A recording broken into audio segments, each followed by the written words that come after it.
नमस्कार मित्रांनो, आज आपण तबल्यामधील काही सुरुवातीच्या संकल्पना, व्याख्या या समजून घेण्याचा प्रयत्न करूया. तबल्यामधली सगळ्यात पहिली संकल्पना काय समजून घ्यावी लागेल तर ताल. ताल म्हणजे काय? तर ताल म्हणजे कालमापन, वेळ मोजणे. आपण व्यवहारामध्ये वेळ कसा मोजतो तर सेकंद.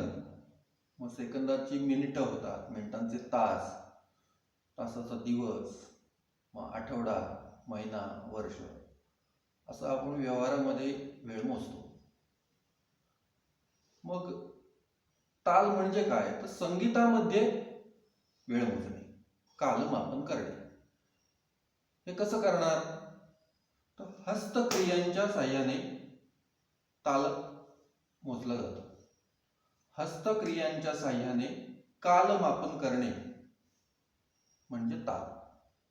पुन्हा एकदा सांगतो, संगीतामध्ये हस्तक्रियांच्या साह्याने कालमापन करणे म्हणजे ताल. मग आपण मगाशी बघितलं की आपण व्यवहारात काय एकदम वर्ष मोजत नाही. आधी काहीतरी एक छोटं त्याचं परिमाण असतं, मग मोठं असं होत जातं. संगीतामध्ये पण तसंच आहे. तर कालमापनाचं संगीतामधलं परिमाण आहे त्याला म्हणायचं मात्रा, एकक. संगीतामधील कालमापनाचं एकक किंवा परिमाण म्हणजे मात्रा. आता काय केलं जातं की ताल आहे तो काही विभागांमध्ये किंवा खंडांमध्ये विभाजित केलेला असतो. त्यांना आपण काय म्हणतो, विभाग किंवा खंड. तर तबल्यामध्ये काय केलेलं आहे, 3 प्रकारचे विभाग आहेत. 2 मात्रांचा विभाग, 3 मात्रांचा विभाग आणि 4 मात्रांचा विभाग. पखावजमध्ये 5 मात्रांचा सुद्धा विभाग आहे.